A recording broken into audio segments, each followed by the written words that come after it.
Bonjour bien-aimés dans le Seigneur. Je bénis le Seigneur Jésus-Christ qui est tellement bon avec chacun de nous. Il nous a donné encore ce privilège de nous lever le matin en pleine forme, de commencer notre journée par l'exhortation et la prière. C'est une bonne chose pour nous.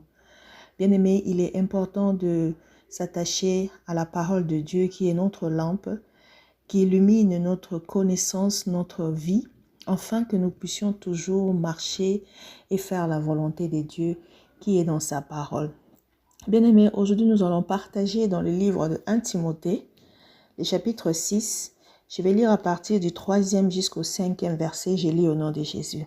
Si quelqu'un enseigne des fausses doctrines et ne s'attache pas aux saintes paroles de notre Seigneur Jésus-Christ et à la doctrine qui est selon la piété, il est enflé d'orgueil, il ne sait rien, il a la maladie des questions oseuses et des disputes de mots, d'où naissent l'envie, les querelles, les calomnies, les mauvais soupçons, les mauvaises discussions d'hommes corrompus d'entendement, privés de la vérité et croyant que la piété est une source de gain.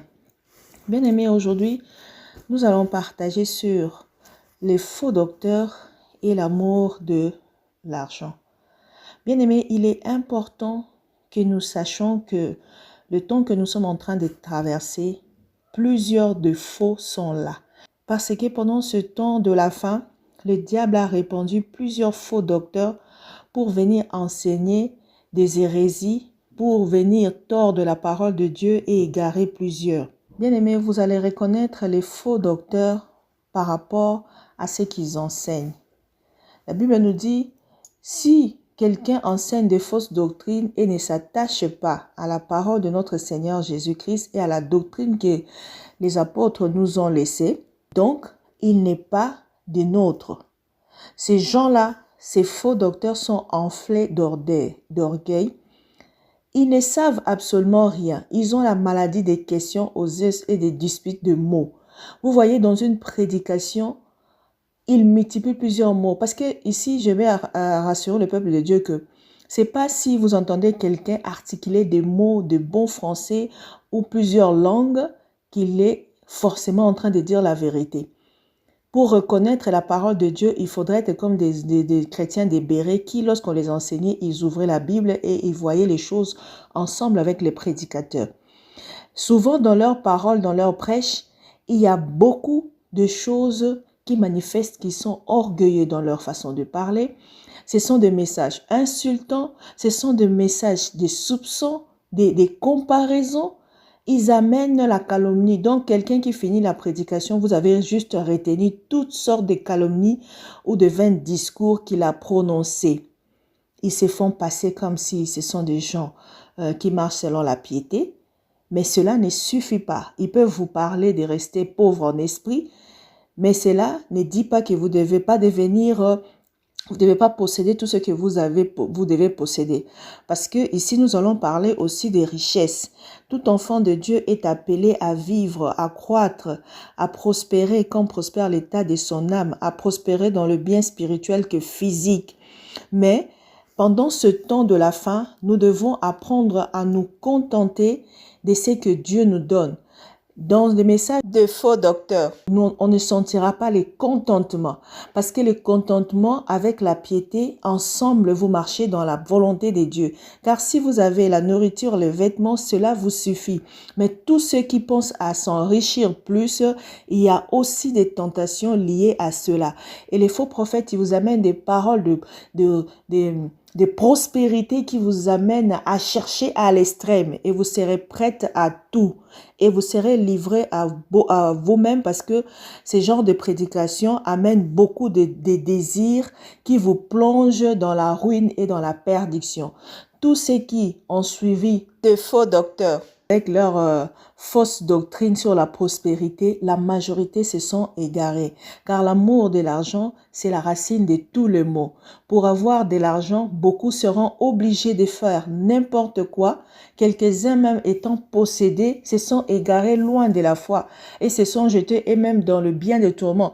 Parce que plus tu as l'argent, si tu ne sais pas qu'il y a des choses à faire avec l'argent, beaucoup se livrent à la débauche. Beaucoup se livrent au meurtre parce qu'il veut tuer pour avoir de l'argent. Il veut avoir plusieurs femmes. Il commence même à tordre la parole en disant que Salomon en avait 1000. Et pourtant, ça n'a rien à voir avec tout ça. Bien-aimés, pour nous chrétiens, pour nous enfants de Dieu, la Bible nous dit nous devons fuir ces choses. Nous devons rechercher la justice, nous devons rechercher la piété, la foi, l'amour, la patience, la douceur. Nous devons apprendre à combattre les bons combats dans la foi. Nous devons saisir la vérité éternelle à laquelle nous avons été appelés. Parce que si nous confessons notre foi en Jésus-Christ, beaucoup vont être gagnés et nous devons recommander à Jésus-Christ nos frères et sœurs pour que nous tous nous marchions même âme, même esprit, pour que nous puissions nous garder, nous vivre dans l'attachement. Nous devons être sans reproche jusqu'à ce que le Seigneur Jésus-Christ, quand il reviendra, il puisse nous trouver saints et irrépréhensibles. Si tu t'attaches à l'argent, ce serait impossible de pouvoir s'attacher à ce qui est incorruptible. Mais néanmoins, la Bible recommande aux riches, vous qui êtes riches, vous qui êtes appelés à être riches, parce qu'il y a des gens comme Job, c'était un riche, mais regardez l'attitude de Job. C'était un riche qui n'était pas orgueilleux. Bien aimé, nous avons une recommandation pour les riches. La Bible dit que les riches des siècles présents ne doivent pas être des orgueilleux. Ils ne doivent pas mettre leur espérance dans des richesses incertaines, mais de mettre tout en Dieu, lui qui nous donne de l'abondance avec toutes choses pour que nous puissions nous en jouir. Et puis, nous devons savoir que lorsque tu es riche, lorsque tu es un enfant de Dieu, que tu es riche, tu dois faire du bien. Tu dois être tout le temps en train de faire des bonnes œuvres, avoir beaucoup de libéralité, de la générosité pour ceux qui n'en ont pas. Il ne faut pas que tu penses que tu es en train d'amasser pour toi-même, mais tu dois chercher à amasser des choses, des trésors qui est dans le ciel, des trésors que personne ne peut voler. Lorsque tu t'attaches à tout ce qui est matériel, tu ne pourras même pas savoir que tu peux avoir des richesses au ciel. C'est pourquoi si vraiment nous sommes riches, nous devons regarder la vie de Job. Nous devons être des personnes qui tout le temps est en train de prier, de regarder sa vie, de marcher conformément à la parole de Dieu, de pouvoir aider les autres, de pouvoir défendre les veuves et les orphelins, d'aimer la justice, de ne pas chercher à s'en égarer, sachant que nous sommes d'abord enfants de Dieu et tout enfant de Dieu doit garder les dépôts que le Seigneur nous a donnés. Nous devons éviter des discours vains, des discours profanes qui nous amènent à des disputes et à de fausses sciences. Car un jour, bientôt, le Seigneur Jésus-Christ va venir nous chercher. Alors il faut qu'il nous trouve bien préparés, que la richesse ne puisse pas nous amener à l'égarement, que nous puissions user de notre richesse pour la gloire de Dieu, pour l'évangile, pour les enfants de Dieu dans des missions. Analyser nos richesses comme ces femmes-là qui mettaient toutes ces femmes de distinction qui accompagnaient Jésus-Christ dans le ministère. Vous voyez qu'il est bon d'avoir de l'argent, mais il faudra déjà être sanctifié de matériel pour apprendre à se contenter de ce que Dieu te donne et à savoir que dans tes mains, il y a les pauvres et les orphelins. Là, alors, tu seras un bon riche qui aura des richesses matérielles ici sur la terre et aussi des trésors dans les ciels. C'est ce que Dieu attend de nous.